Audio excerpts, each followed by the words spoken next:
The Armory Club sat in Lower Manhattan like a bruise that wouldn't heal. All red velvet and dark wood, the kind of place where men made deals that never saw daylight. Enzo Castellano stood at the bar, whiskey untouched, watching the room with eyes that missed nothing. He'd owned this place for 7 years. Owned most of the people in it longer than that. You look tense. Marco Chen appeared at his elbow, his oldest friend and the closest thing he had to a conscience. Big night. It's a signature on paper. Enzo's voice carried no inflection. Same as any other deal. Except this one comes with a husband. Enzo didn't respond.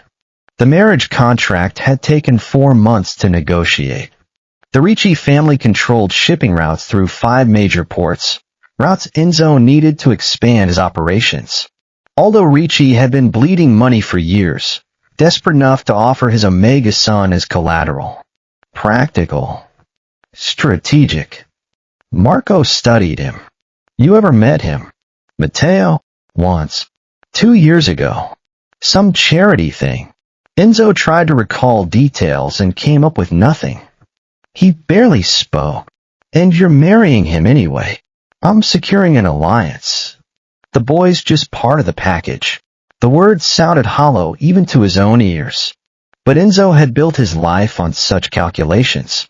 Emotion was weakness. Attachment was leverage waiting to be exploited. He'd learned that lesson young, beaten into him by an alpha father who saw children as investments and love as a liability. The door opened. Aldo Ricci entered, flanked by 2 alphas, both aging, both desperate. Aldo himself looked worse than the last time they'd met, his expensive suit hanging loose on a frame that had shed weight from stress. Castellano. Aldo's handshake was too firm, trying to project confidence he didn't possess. Everything's ready. Matteo's upstairs with his mother. The contract's signed this morning.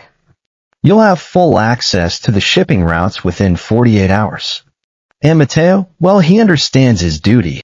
Something in that last sentence made Enzo pause, but he pushed the feeling aside. Then we're done here. Not quite.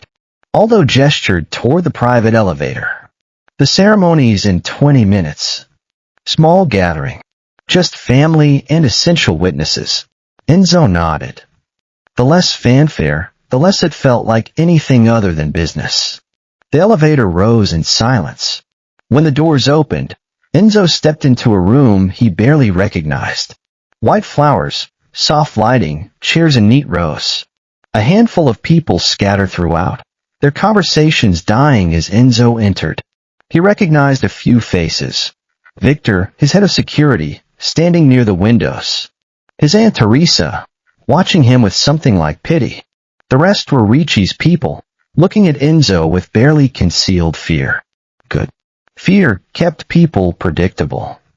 An older Omega woman approached, her resemblance to Aldo marking her as his wife. Mr. Castellano. I'm Catherine Ricci. Mrs. Ricci. Enzo's tone was formal, distant. Matteo will be ready soon. He's just... Catherine's hands twisted together. He's nervous. This is all very sudden for him. We all know what this is. Enzo kept his voice level. I assume he's been informed of the expectations. Catherine flinched. He knows his duty. There was that word again. Duty. It sat wrong in Enzo's chest, but he couldn't identify why. Marco appeared with 2 glasses of champagne. For the happy couple, he said, his tone carefully neutral. He handed one to Enzo, who set it down untouched. You sure about this? It's not too late to. It's done. Enzo cut him off. The papers are signed. Papers can be unsigned. Marco met his gaze steadily. This isn't like moving product or negotiating territory. This is a person who agreed to the terms. Did he? Marco asked quietly. Or did his father agree for him? Before Enzo could answer, the murmur of conversation shifted. He turned toward the small dressing room at the far end, and his breath caught despite himself. Matteo Ricci stood in the doorway, and he was nothing like Enzo remembered. 2 years ago, he'd been forgettable. Unremarkable. Now he wore a simple white suit that should have been elegant but instead seemed to swallow him whole. His dark hair had been pulled back from a face so pale it looked translucent under the soft lights. But it was his eyes that stopped Enzo. Terror. Pure, undisguised terror. His gaze darted around the room like a trapped animal searching for exits. His hands gripped a small bouquet so tightly his knuckles had gone white. When Catherine approached to adjust his suit, Matteo flinched hard enough that everyone noticed. This wasn't nervousness. This was panic. And then Enzo caught it. Faint, barely there, the scent of an omega in distress. Vanilla and honey, sweet but soured by fear. It hit Enzo's alpha instincts like a physical blow, making something primal stir in his chest. He'd never smelled anything quite like it. Pure, untouched, innocent. The realization crashed over him with the force of a wave. Matteo Ricci was a virgin omega, unmated, unclaimed, never even scented by another alpha. Enzo felt something shift in his chest, some unnamed feeling he immediately tried to suppress. This was the deal. The omega had known what he was agreeing to. Whatever terror he felt now was his problem to manage. But as Aldo took Matteo's arm to lead him down the makeshift aisle, Matteo stumbled. His father's grip tightened, pulling him forward with more force than necessary, and Enzo saw him bite his lip hard enough to draw blood. He was shaking, visibly shaking. The ceremony began in a blur. Enzo responded when required, his voice steady and emotionless. When the judge turned to Matteo, asking if he took Enzo as his alpha husband, there was a pause that stretched too long. His voice cracked. He'd try again. But do. It sounded like surrender. The judge pronounced them married. Enzo leaned in for the traditional kiss, but Matteo turned his face so sharply that his lips barely grazed his cheek. His entire body had gone rigid. And that scent of distress intensified, flooding Enzo's senses with something that made his alpha instinct howl. Appropriate response. Big. Claim. Soothe. He suppressed it with effort. The reception was brief by design. Enzo had insisted on no dancing, no cake cutting. What he got instead was an hour of forced conversation while Matteo sat in a chair against the wall, untouched and untouchable. He watched the omega from across the room. He hadn't moved in 20 minutes. Hadn't spoken to anyone who approached. He's terrified of you. Victor materialized at Enzo's shoulder. He doesn't know me. Maybe that's why. Victor had been with Enzo for 15 years, long enough to speak freely. You know what they say about you on the streets. Stories aren't my concern. They are when your husband looks at you like you're going to kill him. Before Enzo could respond, Aldo appeared with a politician's smile and a drunk alpha's eyes. Well, Castellano, congratulations. I trust you'll take good care of my son. He's been raised properly. Knows how to run a household, how to entertain, Aldo's voice dropped. How to fulfill his omega duties without complaint. His mother made sure of that. Enzo felt his hands curl into fists. We're done here. Of course, of course. Aldo clapped him on the shoulder with false bonhomie. I'll leave you two alone. He walked away laughing, and Enzo wanted to put his fist through something. The room emptied until only Enzo, Matteo, and Victor remained. Victor made himself scarce, murmuring something about checking the perimeter. Silence filled the space between them. Matteo hadn't moved from his chair. He stared at his hands, at the gold ring that now circled his finger. His breathing was too fast, too shallow. Enzo approached slowly, the way you might approach something wild and wounded. We should go. Matteo flinched at his voice but stood, moving like his legs barely supported his weight. He wouldn't look at Enzo. Couldn't. His car waited downstairs. Matteo slid into the back seat, pressing himself against the far window, as if he could melt through the glass and escape. Enzo got in beside him. The door closed with a heavy click that sounded too much like a cell locking. They drove through Manhattan in silence. The city lights flickered across Matteo's face, highlighting the tracks of tears he'd finally let fall. And that scent, vanilla and honey, sweet and terrified, so pure it made Enzo's alpha instinct sing. He'd never been this close to an unclaimed Omega before. Matteo, he jumped at his name. Look at me. Slowly, so slowly, he turned his head. His eyes met Enzo's for the first time since the ceremony, and what Enzo saw there made something in his chest constrict. He wasn't just afraid. He was resigned, like he'd already accepted whatever horror he believed was coming. I'm not going to hurt you.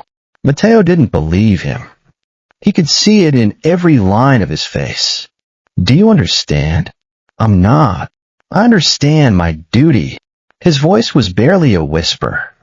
My mother explained everything. I know what's expected. The way he said it made Enzo's stomach turn. What exactly did your mother tell you? That I belong to you now. That I have to, he couldn't finish. That I have to do whatever you want. That it's my job to please you. To not complain or resist. To be, his voice broke completely. To be good. Rage flooded through Enzo. Not at Matteo at all, though. At Catherine. At everyone who'd reduced this Omega to a transaction and convinced him that his only value was obedience. They told you that you're property, aren't I? He looked at Enzo with those terrified eyes. You paid for me. The marriage contract, my father showed me the terms. You get the shipping routes and you get me. That's the deal. Matteo, I'm not stupid, Mr. Castellano. Tears spilled down his cheeks freely. I know what alphas like you do. I've heard the stories. I know what you are. And I know that I don't have a choice. So I'll do what I'm supposed to do. I'll be what you need me to be. Just please.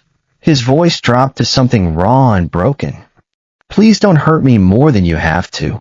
The car pulled up to Enzo's building, a converted warehouse in Tribeca that he'd transformed into a fortress of glass and steel. Normally he felt pride seeing it. Tonight it looked like a prison.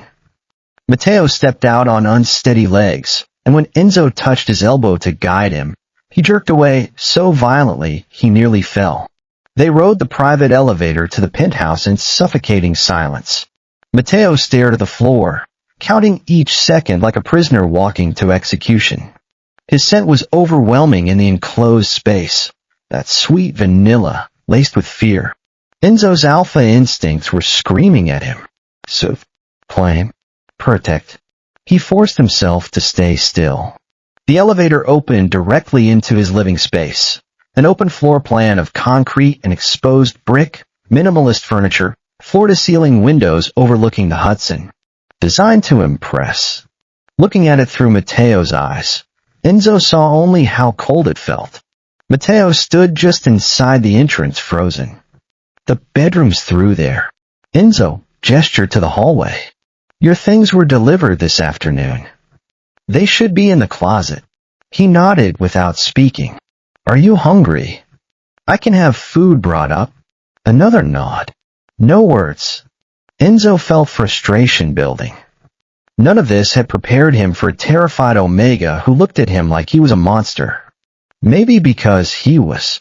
Matteo, he tried to gentle his voice, but it came out harsh anyway. You need to eat something. I'm not hungry. His voice was hollow. When did you last eat? No answer. Matteo, yesterday morning. The words came out flat. I felt sick since I found out about the wedding. It doesn't matter. He wasn't fine. He was trembling so hard his teeth were chattering. And that scent, God, that scent, was driving Enzo crazy. Pure, terrified Omega, unclaimed and ripe for the taking. Enzo moved toward him, and Matteo backed up immediately, his shoulders hitting the wall. Panic flashed across his face. Enzo stopped, raised his hands, palms out. I'm not going to touch you, but you will. He was crying again. Eventually. That's the point of all this, isn't it? The marriage contract, it specifies. Consummation. Enzo finished and watched him flinch. That's what you think this is about, isn't it? There it was. The ugly truth neither of them had spoken.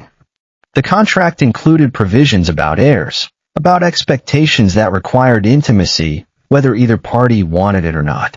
Enzo had barely registered those clauses when he signed. He'd assumed Matteo understood the game. He hadn't expected innocence. Hadn't expected terror. Go to the bedroom, he said finally. Take a shower. Change. I'll have food sent up. And then nothing. Just eat and sleep. That's all. Matteo didn't believe him. My mother said the first night is important. That if I don't fulfill the contract terms, my father could lose everything. That our whole family would be. Your mother is wrong. Enzo's voice came out harder than he intended. Go to the bedroom. Now. He went, practically running. The door closed behind him with a soft click that sounded like defeat. Enzo stood in his empty living room and wanted to destroy something. He hadn't counted on the Omega being real. His phone buzzed. Marco, how's married life? Enzo don't. Marco, that bad? Enzo, he's terrified of me. Actually terrified. Marco, are you going to? Enzo, I don't know. Marco, figure it out fast. He's not an asset. He's a person.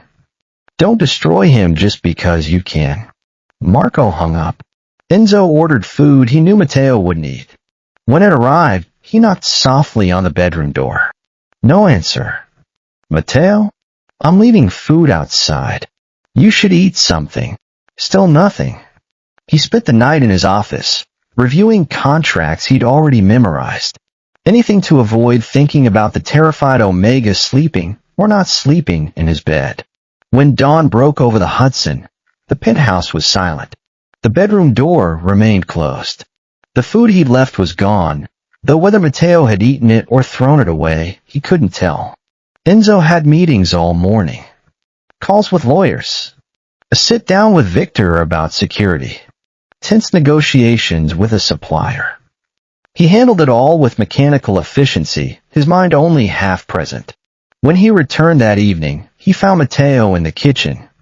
He'd changed into jeans and an oversized sweater that made him look impossibly young.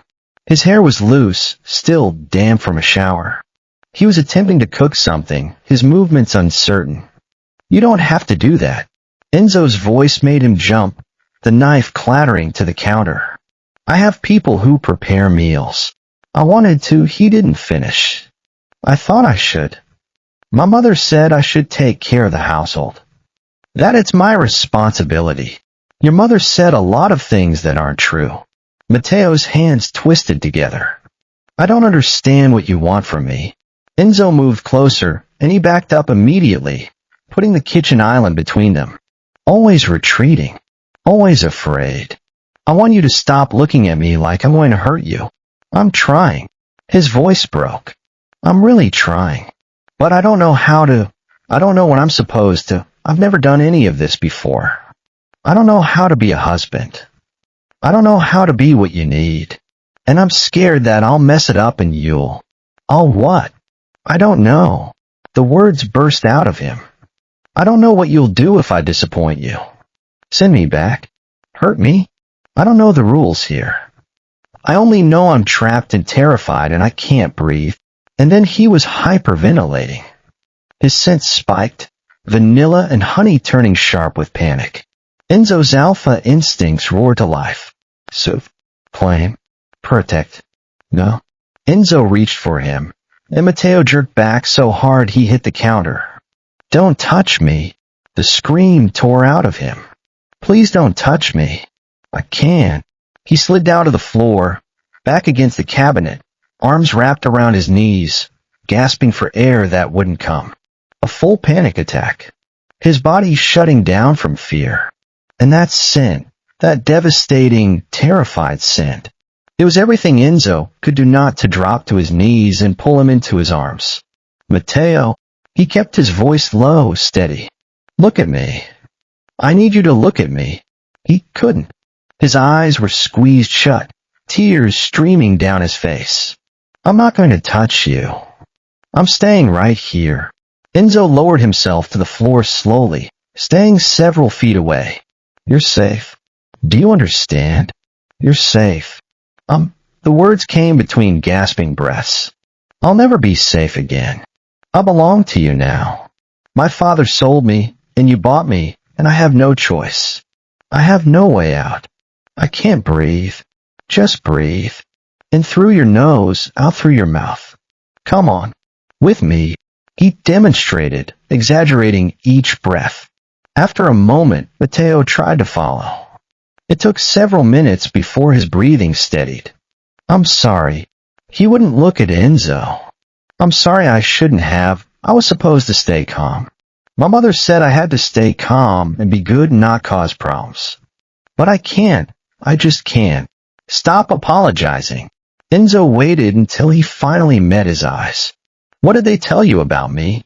That you're dangerous. That you've killed people. That everyone in the city is afraid of you. That if I don't keep you happy, you could destroy my whole family. Enzo felt rage building, cold and focused. Aldo had done this. Had taken his own Omega son and weaponized his fear. Your family used you. The words came out harsh. They put you in an impossible situation and told you it was your duty. That's not protection, Matteo. That's cowardice. They didn't have a choice. My father's debts, the threats from, he stopped. From who? It doesn't matter now. You own the shipping routes. You have the power to protect us. Enzo felt pieces clicking into place. Your father wasn't just in debt. He made enemies. And instead of facing them himself, he used you as a shield. He was trying to save us. He was saving himself. Don't. His voice shook. Don't say that. He's still my father. He couldn't finish because they both knew the truth. Aldo Ricci had sacrificed his Omega son to save his own skin. How old are you? Enzo asked suddenly. 23. And he's been planning this for how long? I don't know. A few months. I only found out 2 weeks ago. He pulled his knees tighter. I came home and my mother sat me down and explained everything. The debts, the threats, the marriage contract. She said it was the only way. That I had to do this for the family. You have siblings, 2 younger brothers. Still in school. Something shifted in his expression. Fierce protectiveness breaking through the fear. They think I'm getting married because I want to. My mother made you sound almost respectable. And what am I? He looked at Enzo then, really looked at him, and Enzo saw himself through Matteo's eyes. An alpha who'd married a terrified Omega because he came with shipping routes. I don't know. He whispered it. That's what scares me most. I don't know what you are or what you'll do to me. I only know I can't escape. The words hung between them, brutal in their honesty. Enzo stood slowly. Get up. Terror flashed across Matteo's face, but he obeyed. Go back to the bedroom. Lock the door. I'm sleeping in the guest room tonight. I'm ordering food. When it arrives, I'll leave it outside your door. You're going to eat it. All of it. And then you're going to sleep. That's all. No expectations. No duties. Just sleep. He nodded, not quite believing him. In the morning, we're going to talk. Really talk. About what this arrangement actually is. But tonight, you're just going to rest. Can you do that? I think so. Good. Now go. He went. And this time, when the door closed, it didn't sound like defeat. It sounded like mercy. Enzo spent the night in the guest room, staring at the ceiling. The contract was signed. The shipping routes were transferring. He'd gotten what he wanted. Except he hadn't. Not really. Because what he'd actually gotten was a terrified Omega who'd been sold to save a coward's skin. A situation that made him feel more like a villain than any crime he'd committed. Morning came too early. Enzo was in the kitchen at 6, making coffee he didn't want, when the bedroom door opened at 7:30. Matteo emerged wearing different clothes, dark jeans, a plain sweater, his hair pulled back. He looked exhausted, dark circles under eyes still red from crying. but he'd composed himself into something that resembled calm. "Good morning." His voice was quiet, formal. "Morning." Enzo gestured to the coffee. "Want some?" He shook his head, then reconsidered. "Actually, yes. Please." Enzo poured him a cup. He wouldn't look at Enzo directly. "Did you eat last night?" "Yes."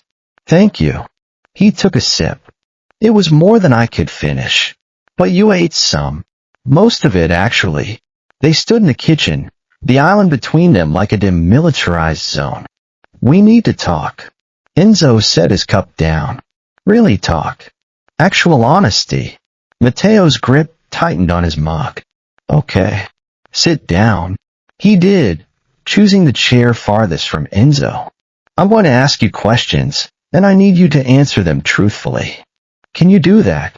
"I'll try." "Did you want this marriage?" The question seemed to catch him off guard. "Want?" "Yes, want." "Did you choose this?" "No." The word came out small and defeated. "I didn't want this. I didn't want any of this." "Did your father give you a choice?" He explained the situation. "He said this was the only way to save the family. To protect my brothers." "And your mother?" His laugh was bitter. "My mother told me what to expect. How to behave. What you'd want from me. She was very detailed about my duties as an Omega husband."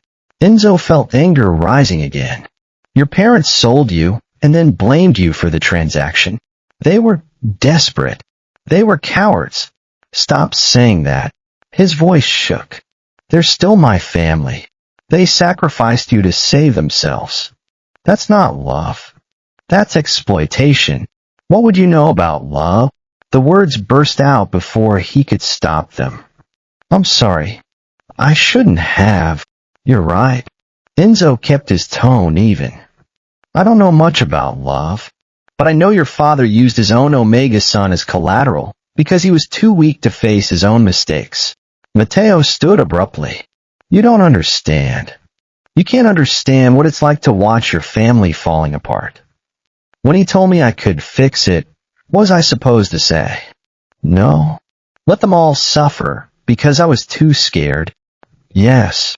Enzo's answer was immediate. You were supposed to say no. Easy for you to say. You have power. You have choices. I had duty, responsibility. Two brothers who needed protection. What kind of person would I be if I walked away? A person who valued his own life. My life isn't worth more than theirs. The statement hung in the air. Enzo studied this Omega who'd been taught that his worth was measured in sacrifice. Who told you that? No one had to tell me. It's just true. Your father made bad deals with dangerous people. Instead of facing consequences, he traded you for protection and profit. Enzo pulled out his phone, slid it across the table. Read page 14, section 7. Payment terms. He stared at the phone like it might bite him. Then slowly he picked it up. His eyes scanned a text, and Enzo watched the moment he found it. The moment reality shattered. Oh. The word was barely audible. Oh no. I'm sorry. Don't apologize. You just showed me who my father really is. He pushed the phone back. He sold me. He actually sold me. Like I was property. Like I was nothing. You're not nothing. He laughed, sharp and broken. Aren't I? My own father put a price tag on me. That's the literal definition of nothing. Enzo sat down across from him. I know you were forced into this. I know you're terrified. And I know none of this is your fault. But the contract still stands. The contract can be voided. His head snapped up. What? I can dissolve it. Return you to your family, keep the shipping routes. Your father would lose the money, but you'd be free. Hope flared in his eyes, bright and desperate. Then it died. My brothers. If I leave, the people threatening my father will go after my family again. Then stay, but on different terms. We stay married on paper. I protect your family. But behind closed doors, you're free. Free. The word sounded foreign in his mouth. I don't believe you. I know you shouldn't. Not yet. But I'm offering. He studied Enzo for a long moment.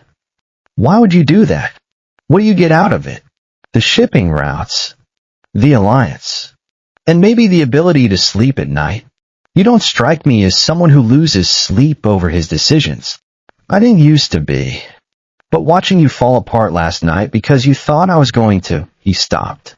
Let's just say it wasn't my finest moment. You felt guilty. I felt like a monster. Maybe you are one. There was no venom in his voice. Just observation. Maybe we're both just trying to survive. They sat in silence. The morning light getting stronger through the windows.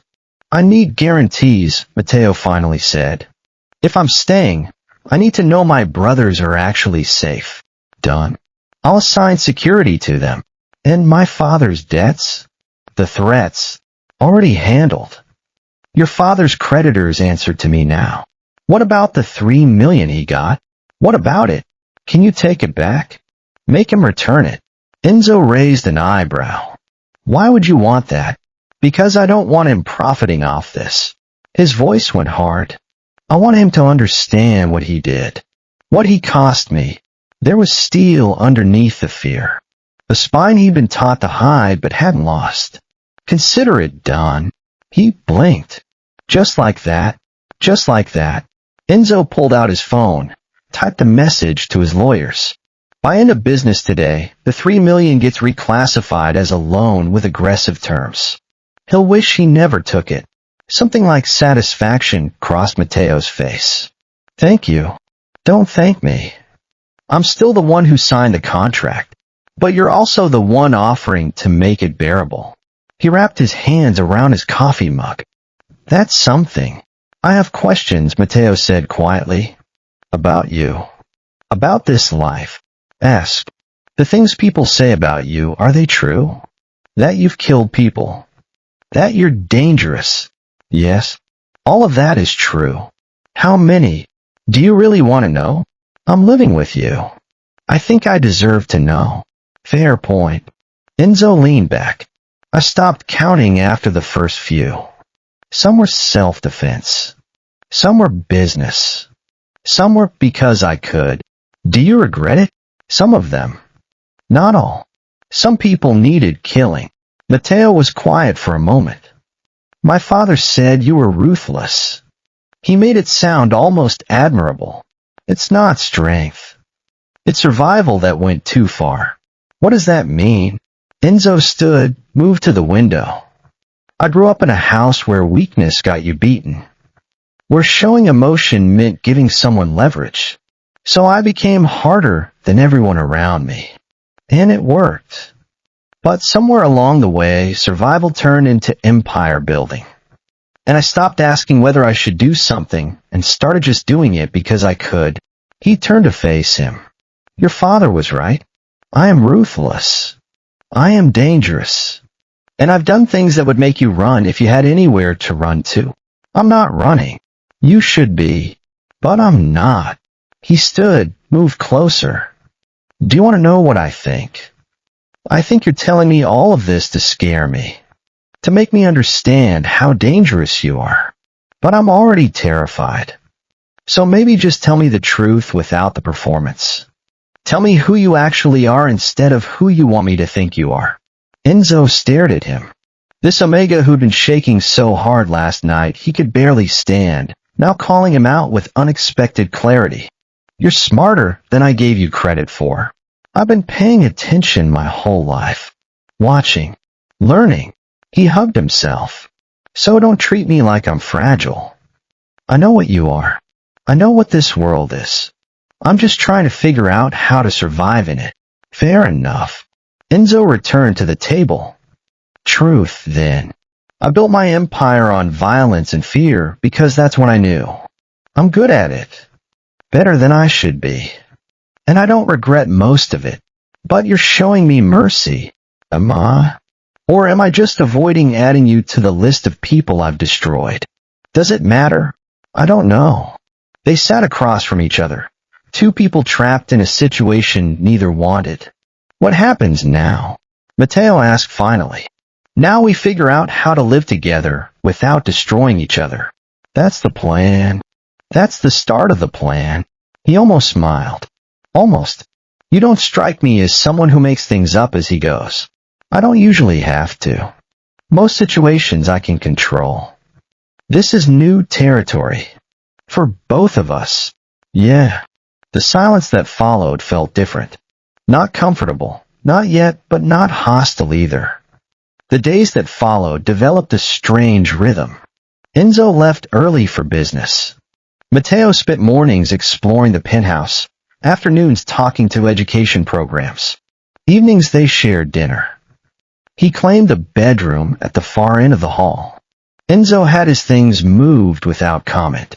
He started leaving books around the apartment, signs of habitation that made the sterile space feel more lived in. On the fourth day, Marco stopped by with bad news.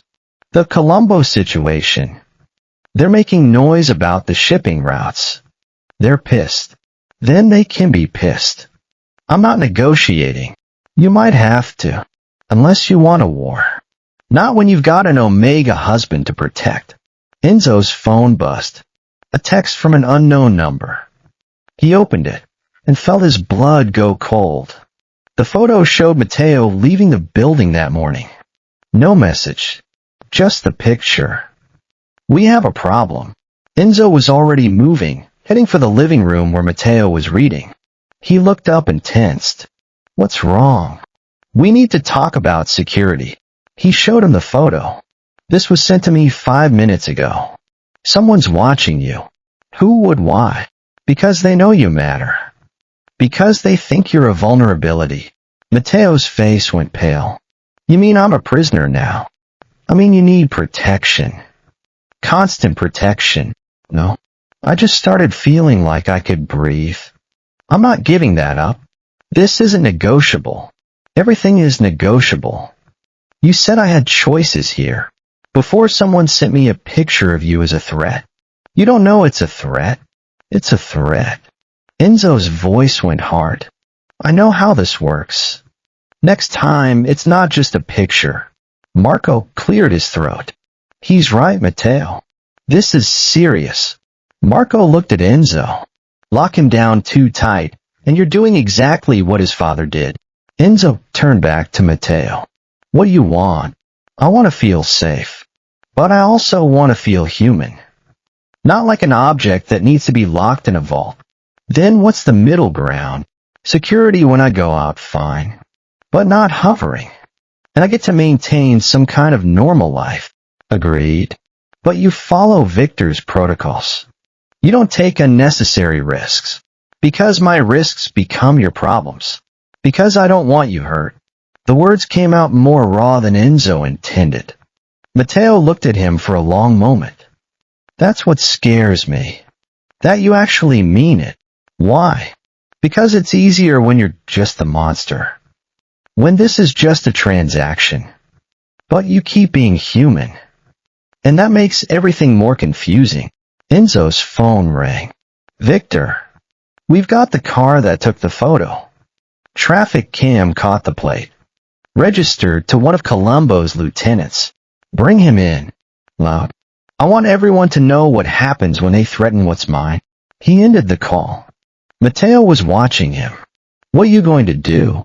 Handle it. That means hurt someone. Probably kill them. Yes. He moved to the window. This is your world. Yes. And I'm part of it now. Then I need you to promise me something. That when you do whatever you're going to do, it's actually necessary. Not just because you're angry.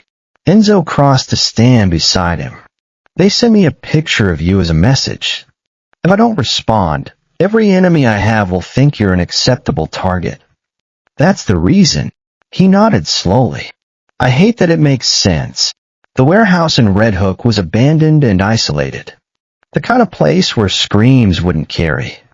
The Alpha Victor had grabbed was tied to a chair in the center of the empty space, bleeding from a split lip. His name's Danny Costa. Works for Marco Colombo. Low-level enforcement. Who told him to take the picture? He's claiming he was just doing surveillance. That Marco wanted to know your movements. Enzo approached. Danny looked up with defiance that was mostly performance. I don't know anything. You know who sent you. You know why. And you know what happens next if you don't start talking.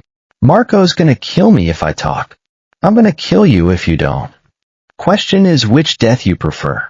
Danny swallowed hard. I want a lawyer. Enzo almost laughed. This isn't an arrest. There's just you, me, and however much pain you can take before you tell me what I want to know.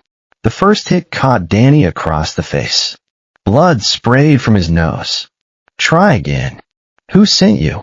Marco. Marco Colombo. What did he want? He said to watch the Omega. See his patterns. Report back. Report what? When he's alone. Where he goes. If he's got protection. Danny spat blood. He's planning something. He wants to hurt you back by hurting the Omega. When? I don't know. Soon. He's gathering people. Enzo stepped back, his hands bloody. Get rid of him. Wait. You said if I talked.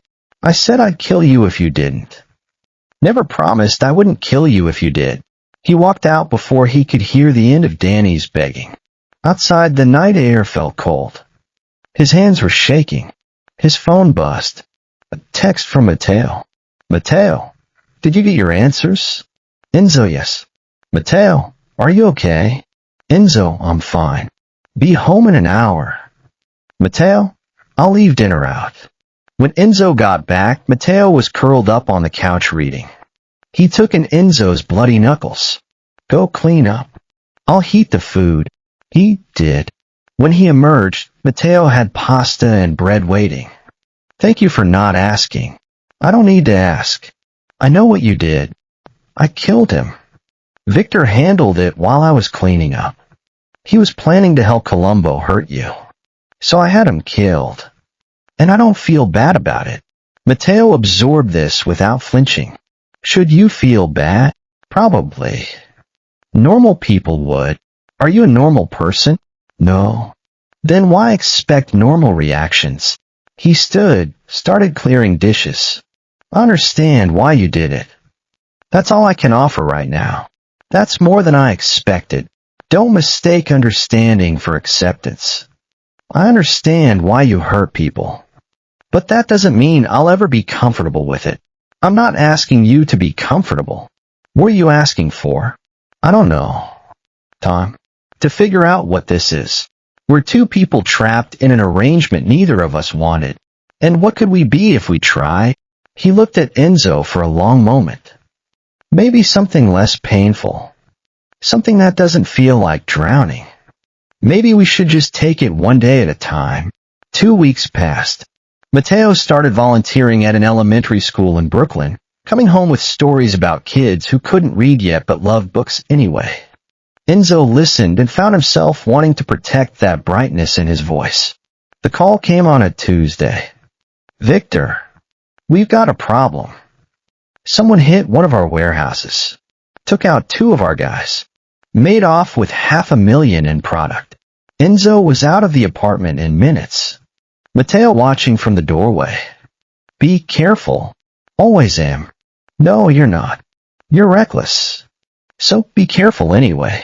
The warehouse was a crime scene. 2 bodies covered with tarps. Security footage wiped. Inside job. Has to be. Marco arrived. This is bad. We lose this much product. Everyone's going to think we're vulnerable. Then we find who did this and make an example. Enzo spent the next 3 days hunting. The answer, when it came, was worse than expected. Tommy Ricci, his guy. Been with him for 8 years. Victor dropped the file on his desk. Surveillance caught him meeting with buyers. He set the whole thing up. Took the product, sold it independently. Why? Says he needed money.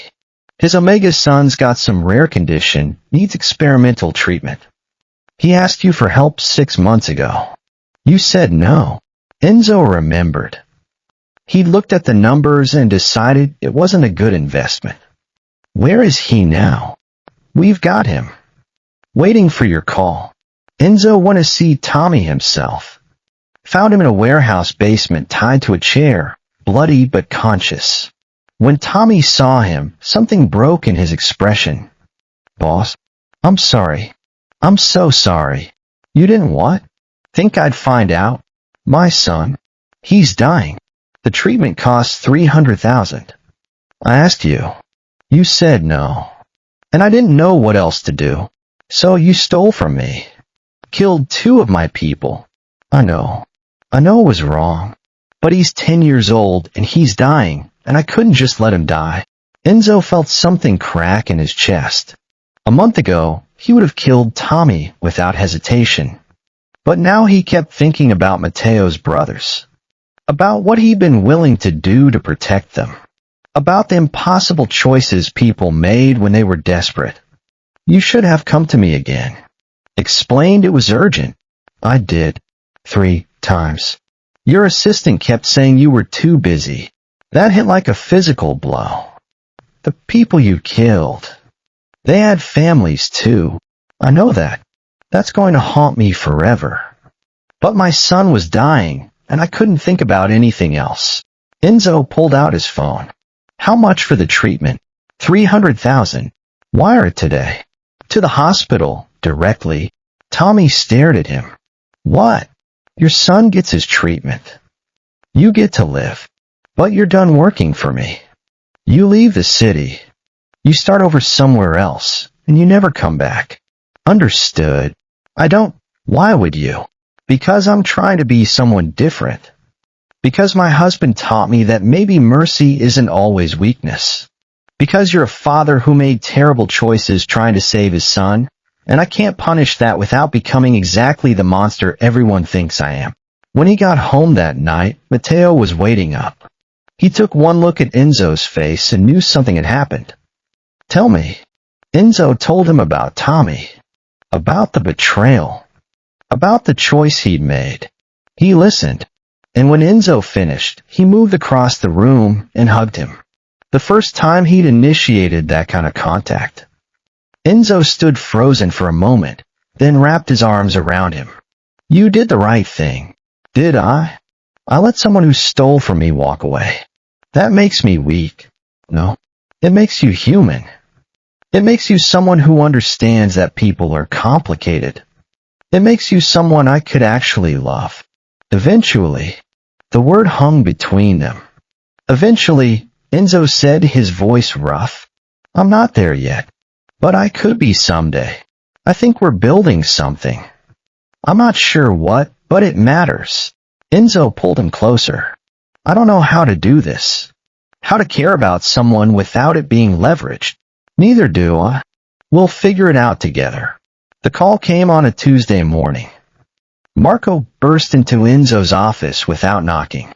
Someone tried to grab Matteo's youngest brother outside his school. Everything went cold. Our guy stopped it. But it was close. Enzo was already moving. Get Matteo home. And bring me Marco Colombo. If we grab Marco, this becomes a full-scale war. Then we go to war. He ended the call. The only way to keep him safe is to make everyone so afraid of me that they wouldn't dare. When Enzo walked into the penthouse, Matteo was pacing. Is Luca okay? He's fine. He doesn't even know anything happened. As far as he knows, some new bodyguard showed up to walk him home from school. This is insane. This is my fault. No. Your father brought this into their lives. This is not on you. But it's happening because I'm married to you. Yes. And I want to make sure it never happens again. How? By killing more people. By making it clear there are consequences. Enzo's phone rang. Victor. We have Marco. He's asking to talk. Set it up. Neutral ground. Just you and him. The meeting was set for a warehouse in Queens. Enzo arrived with Victor and 2 other security alphas, plus Matteo in the back of the SUV. Stay here. No matter what happens. I will. Marco was already there. Castellano. Thanks for coming. You've got 5 minutes to tell me why I shouldn't end this right now. Because I'm not the one who sent people after your husband's brother. That stopped Enzo cold. Danny worked for me. But he was also working for someone else. Someone who wanted you to think I was behind this. Someone who wanted us to destroy each other. Ooh, your new father-in-law. Aldo Ricci. He's been playing both sides.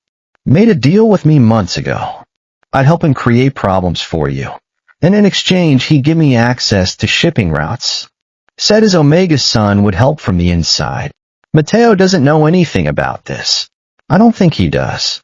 But Aldo figured once your marriage fell apart, the whole arrangement would collapse. He could void the contract and take back control. Enzo's hands curled into fists. You have proof. Marco pulled out his phone, showed him a series of text messages. All from Aldo's private number. He sent Danny to take that picture. Told him to make it look like my operation. Then he arranged the grab attempt on the kid to push you into starting a war with me. Why are you telling me this? Because I don't like being used. And because Aldo needs to learn there are consequences. What do you want? I want Aldo handled. Permanently. And I want a small percentage on the shipping routes. Enzo turned and walked back to the SUV.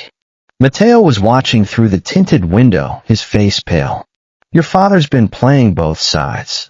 Setting up attacks on you and your brothers to make me go to war with Marco. Trying to destroy the marriage. No, he wouldn't. Enzo showed him the screenshots. Watched his face as he read through his father's messages. Oh my God. His voice broke. He was willing to let Luca get kidnapped. What do you want me to do? He looked at Enzo, and in his eyes, Enzo saw something he'd never seen before.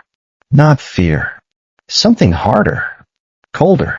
I want you to protect my brothers. Really protect them. From him. From our father. That means taking him out of the picture.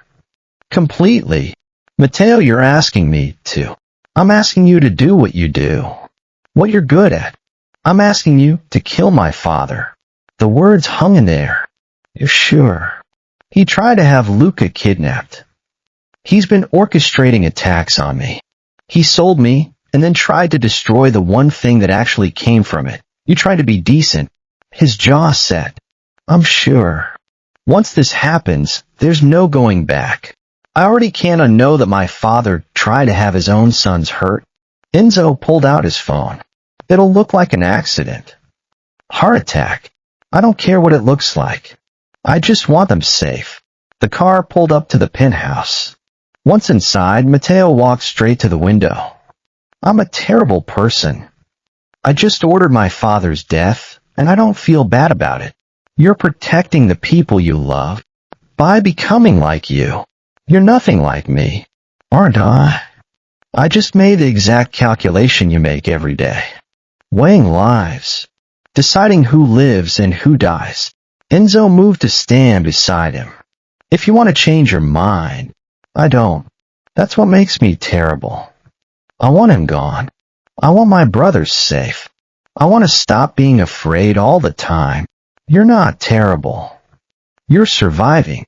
Is that what you tell yourself? Sometimes. He turned to Enzo fully, and for the first time he closed the distance between them. Stood close enough that Enzo could feel his warmth. Smell his scent, vanilla and honey, still sweet, still pure, but stronger now. Less afraid. I don't think you're a monster. You should. I know. But I don't. You've protected my brothers even when it complicated your life. You're trying to be better. I think maybe you're just an alpha who's never had the option of being anything else. Enzo's phone buzzed. Victor. It's done. Ricci's car went off the road. He died on impact. Enzo showed him the phone. He read the message. He didn't cry. Didn't react at all for a long moment. Then he nodded once. Good. The funeral was everything Aldo would have wanted. Expensive. Performative. Matteo stood between his mother and Enzo, wearing black in the appropriate expression of grief. "You okay?" Enzo's voice was low. "I'm fine. Just ready for this to be over." After the funeral, Catherine cornered Matteo in the kitchen.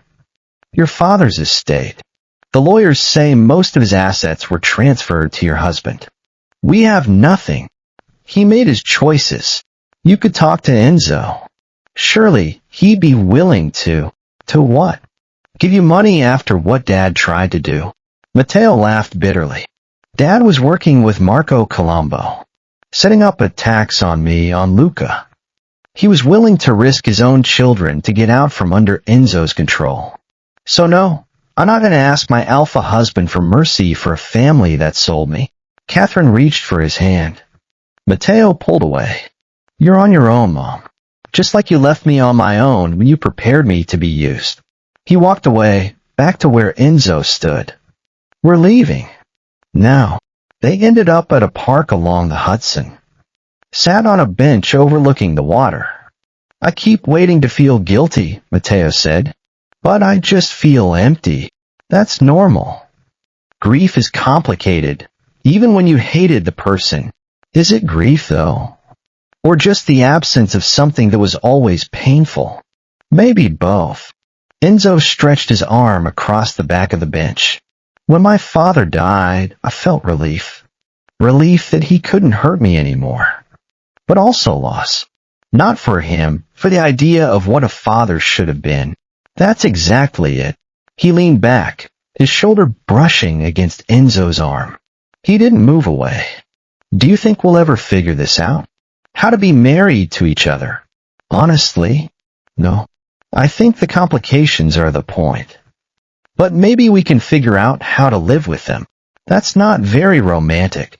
"We didn't have a romantic beginning." He turned to look at Enzo, and something in his expression was softer. "I'm starting to feel safe with you. Not despite the violence, but because of it. Because I know you'll do whatever it takes to protect me." "That's not safety. That's just being on the right side of a dangerous alpha. Maybe that's all safety ever is. Being valuable enough to protect." He moved closer. "Thank you. For protecting my brothers. For dealing with my father. For trying to make this bearable." The months that followed weren't easy.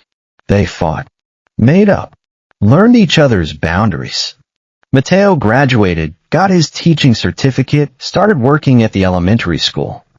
Enzo started transitioning his business, moving money into legitimate enterprises. The marriage contract came up for review a year after the wedding. Enzo looked at the papers and shredded them. "What are you doing?" His lawyer looked panicked. "Ending the contract. Voiding the terms. All of it. But the shipping routes are mine regardless of whether I'm married to him.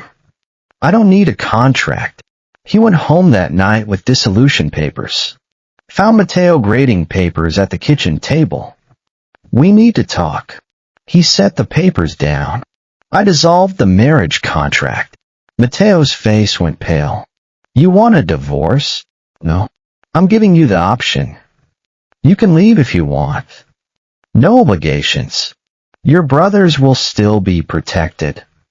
But you'll be free." He stared at the papers. "Why would you do this?"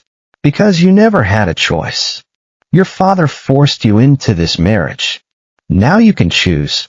He picked up the papers, read through them slowly. Finally, he set them down. "I'm not signing these, Matteo. I'm not signing them because I want to stay. Not because a contract says I have to, but because I'm choosing to. Because this thing we've built matters to me. Because you matter to me." He stood, moved around the table to face Enzo. "I love you. I don't know when it happened, but I do. And I want to stay married to you.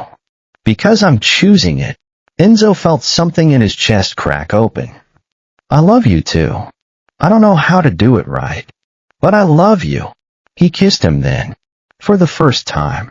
A real kiss. A choice. Enzo kissed him back, careful and reverent. "So we're doing this. Choosing each other. If you'll have me, I'm not asking for perfection. I'm asking for you. All of you. Then that's what you get. That night, for the first time since their wedding, Matteo didn't go to his separate bedroom. He took Enzo's hand and led him to his room. Their room now. What happened there was gentle and slow, and full of the trust they'd spent a year building. Afterward, lying in the dark with his head on Enzo's chest, Matteo spoke into the silence. Do you ever regret it? The way we started. I regret what it cost you. But I don't regret where it brought us. Because I never would have found this otherwise. Me neither. As terrible as it was, I can't regret it. Because it made me into someone stronger. Someone who can love a complicated, dangerous alpha and not lose himself. Is that what you're doing? That's exactly what I'm doing. The years that followed weren't easy. Old enemies. Old debts. But they faced it together. Luca and Marco grew up protected and loved. Enzo gradually transformed his empire into something that could almost be called legitimate. On their 5th anniversary, Enzo took Matteo back to the park where they'd sat after his father's funeral. Sat on the same bench, watching the river. Do you remember what we talked about here? You asked if I'd walk away. Start over somewhere new. Would you now? No. This is our life. Complicated and imperfect and sometimes dangerous. But ours. I don't want to run from it. Me too. He leaned against Enzo. We did okay, didn't we? For two people who started as a business deal, we did better than okay. We built something real out of something terrible. That's not nothing. No. That's everything. It wasn't the fairy tale ending. There was no magical transformation. Just two imperfect people who'd learned how to love each other despite the darkness. Who'd taken a transaction built on fear and sacrifice and transformed it into partnership built on choice and trust. Enzo Castellano had spent his life believing that strength was all that mattered. Matteo Ricci had spent his life believing he had no worth beyond what others needed from him. They'd both been wrong. Finding each other had taught them that the strongest thing they could do was choose to be vulnerable. That mercy took more courage than violence. That real love meant seeing someone completely, all their terrible parts and all their trying, and choosing them anyway. The marriage contract that had started everything sat destroyed somewhere. Its power dissolved, but the marriage itself remained. Stronger for being chosen than it ever could have been when it was forced. And that choice, renewed every day, was worth more than any contract ever could be. The end.